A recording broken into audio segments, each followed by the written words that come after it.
Perfect. Again, I would really just like to welcome everyone and extend my gratitude on behalf of the International Center for Religion and Diplomacy to everyone that is here in attendance on our Sunday afternoon, morning and evening for some of you. My name is James Patton, for those of you who don't know me. I'm the president of ICRD, and here we are in this transition period here in Washington. Anyway, you can see it. The weather is shifting quite palpably from summer to fall. And it's just been another challenging year, I think, for a lot of us as we head into the end of this year and the hopefulness of the beginning of next year, which I think we all felt in 2021 going into 2022.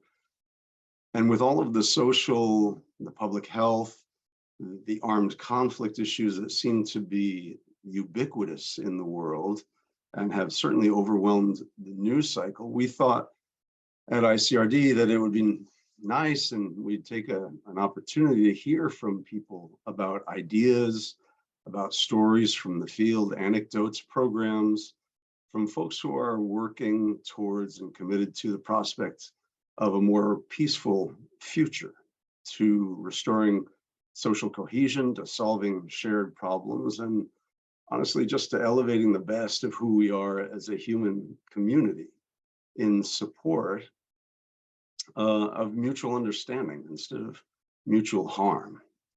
The great Mennonite peacemaker John Paul Lederach teaches that conflict is not only an integral and unavoidable part of the human experience, but it is in and of itself not necessarily a negative thing.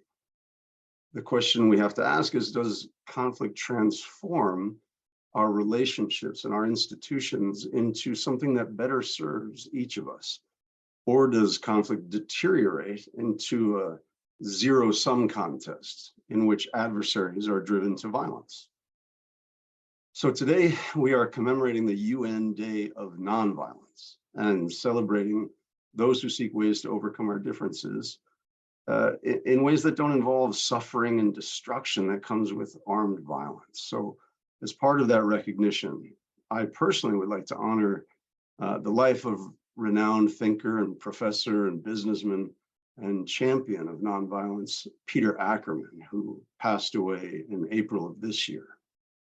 I believe that many who hear the term nonviolence immediately equate it with pacifism. And I'm not referring to pacifism, which is an inclination towards peace, but rather passivism, which suggests inaction in the face of a challenge.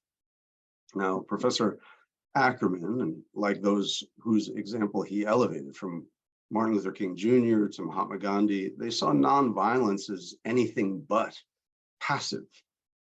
Those who are committed to strategic or active nonviolence see ways in which we might emerge from conflicts with new and better societies and systems of governance by using techniques that rehumanize the self and perceived adversaries rather than dehumanizing and objectifying them in a way that excuses or even demands violence.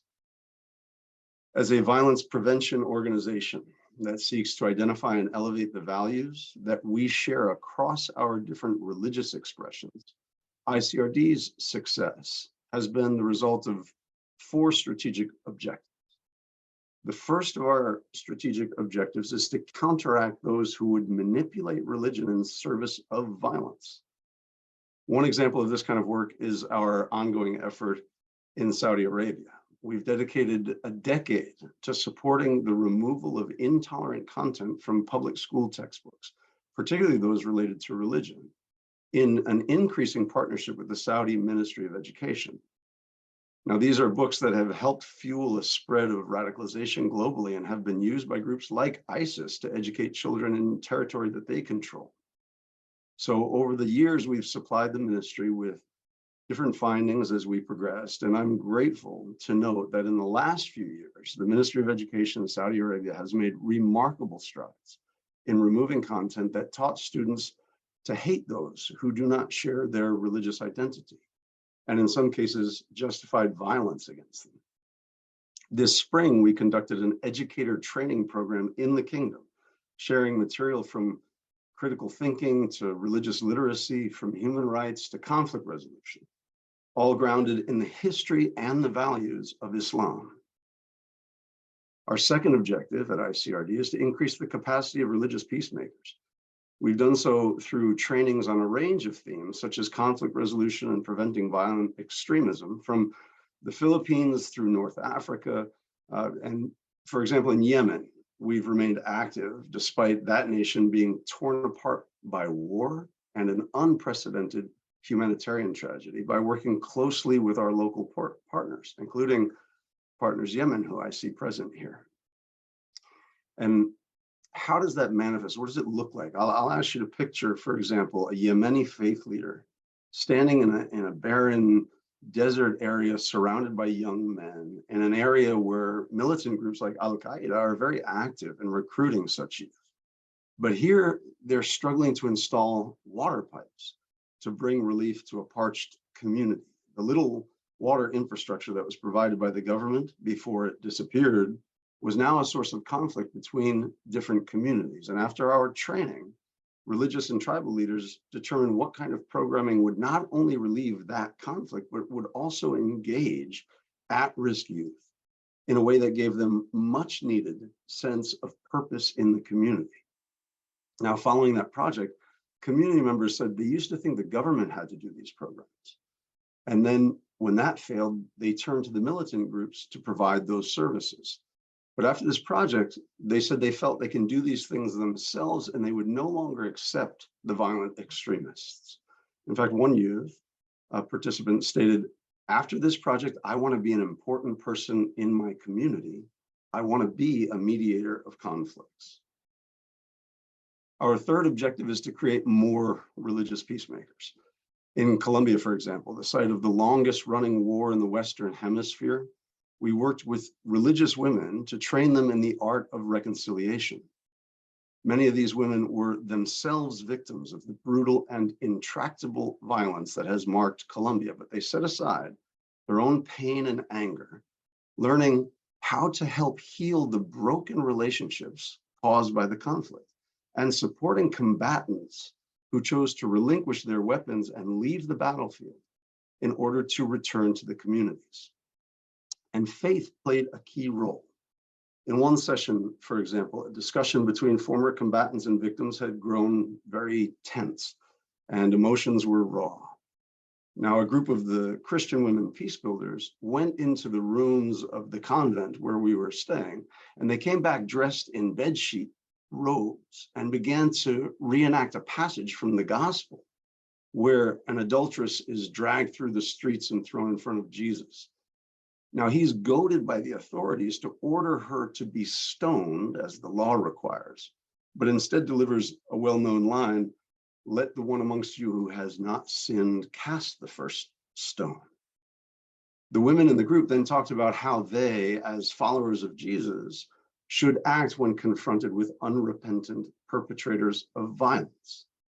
And all of this allowed them to overcome the challenges in communication and their sort of visceral reaction to some of the things that were being said by the former combatants and return to the dialogue with fresh inspiration.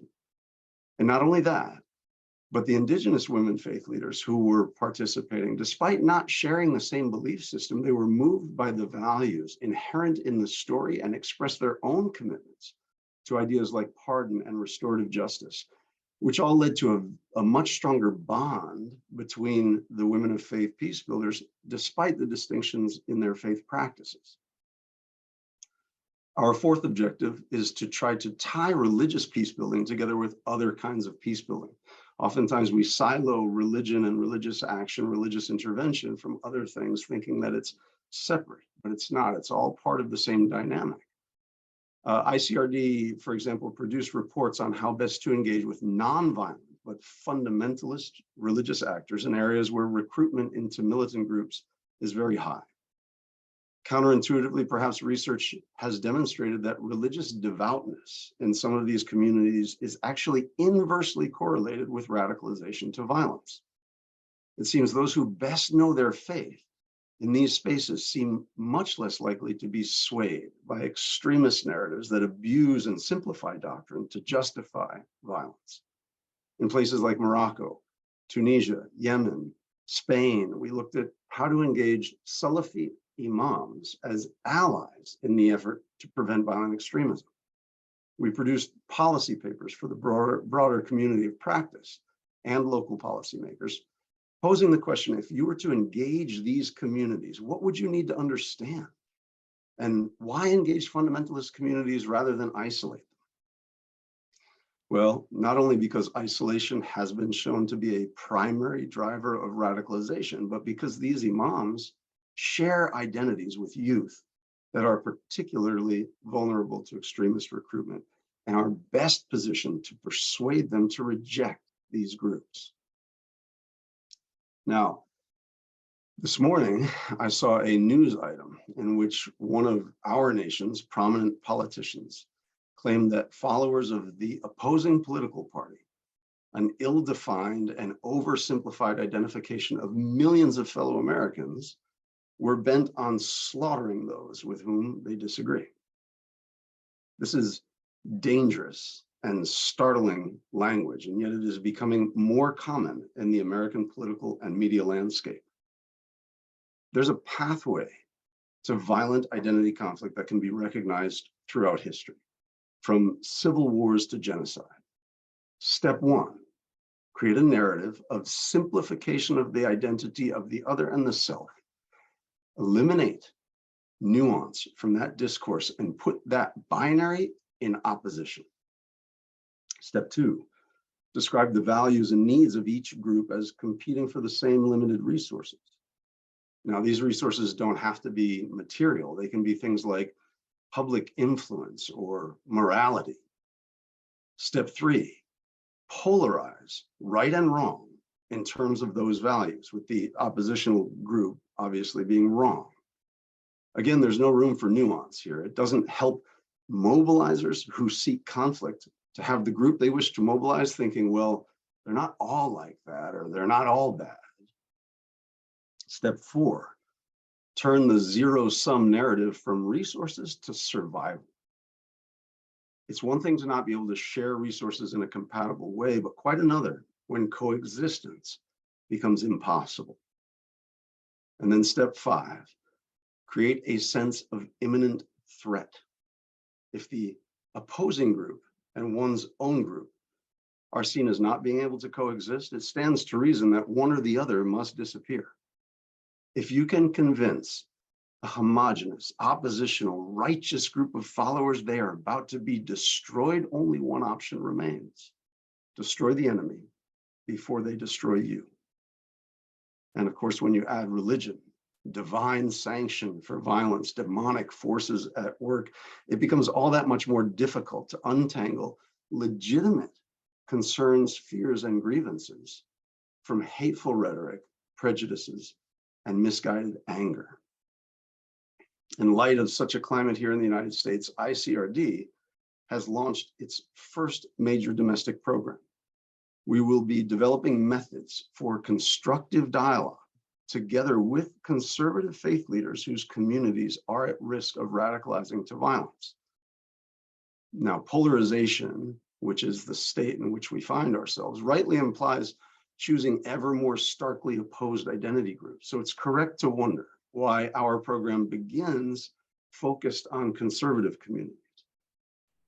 ICRD, as part of our broad strategy, seeks to elevate the constructive power of religious faith. And in that analysis, the role of religion is quite a bit more essential to those identifying as conservative. We will eventually work across differences to rebuild a space of dialogue and understanding, but the urgency seems now to be in redirecting a trajectory toward violence in our own country that is becoming increasingly justified and common. We will support these pastors in advancing those dialogues, not to change anyone's social or political convictions, but rather to shift their actions away from violent options toward nonviolent options. If you wish to learn more about or support this program, Please see the details. Mariam's going to put them up here in the sidebar of the Zoom window, or you can just reach out to anybody on the ICRD team. Now, today, tomorrow, and Tuesday, we are joined by some extraordinary practitioners and scholars in the field of peace building. We hope to manage the 3-day event as follows. First, we will hear from several speakers with a short question and answer period at the end of each presentation. Please either note your question in the chat, which will be monitored by members of our team, or use the raise hand feature after the speaker concludes with their remarks. Then, at the end of the speaker series, we will break participants out into smaller discussion groups where you might share ideas, ponder questions, tell stories, or talk about totally unrelated things like your gardens or dogs or your favorite films. It's up to you. It's going to be an incredible crowd of people that we have here, and we thought it would be a great opportunity for us to just talk to each other. We hope to create an optimistic and a constructive space for dialogue, to build a community of practice, and to reinforce the idea that we are not alone in seeking solutions. So once again, we are incredibly grateful for not only the speakers we have with us in the next 3 days, but for all of you who have come to share your thinking and to hear and think together, strategize together about what we can do to ensure that we do not go down the road towards violence here in the United States or otherwise.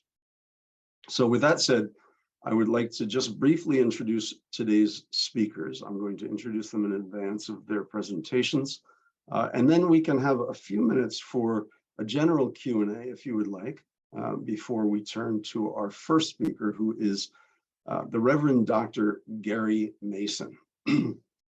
Dr. Mason is a Methodist minister, a senior research fellow at the Kennedy Institute for Conflict Intervention at Maynooth University in Ireland, and an adjunct professor at the Candler School of Theology at Emory University in Atlanta. He's an advisor to Harvard University's Negotiation Strategies Institute and a founder of the peacebuilding charity Rethink Conflict. He also was gracious enough to show me and other people who we had gathered together in Belfast around the city and tell us some of the stories of conflicts past and tensions brewing just under the surface. And that was a very impactful time that we spent together, Gary, so thank you. He will be followed by Paul Turner. Paul is the president and executive director of Fund for Peace, his latest post in a distinguished career in focusing on sub-Saharan Africa, with stints at USAID and the Department of State. Paul and I actually spent time together at State Department in South Sudan. He's a founding member of the Multidisciplinary Expert Resource Group on Rehabilitation and Reintegration, and also serves on the board of directors of Reimagining New Communities in Kenya and the peace-led Climate-Friendly Sustainable Development Forum. And finally, this afternoon, we will hear from Audrey Kitagawa. Audrey, aside from being a board member at ICRD, and thank you, Audrey, for doing that with us and joining us. Audrey is the president and founder of the International Academy for Multicultural Cooperation. She's the president of the Light of Awareness International Spiritual Family, the former head of the Parliament of the World's Religion, and a UN representative for the United Religions Initiative, URI. She's also a co-facilitator of URI UN cooperation circles and the chair of the G20 Interfaith Forum Anti-Racism Initiative. So those will be our three speakers as we go forward this afternoon. At this point, if you would like, I'd be happy to open up for a little bit of question and answer about perhaps what I had mentioned earlier, or even about the agenda or the process. We have maybe let's say 5 or 6 minutes, Mariam, don't you think, before we shift over to Gary? So if there are any questions, please feel free to either text them or put them in the chat or use the raise hand feature.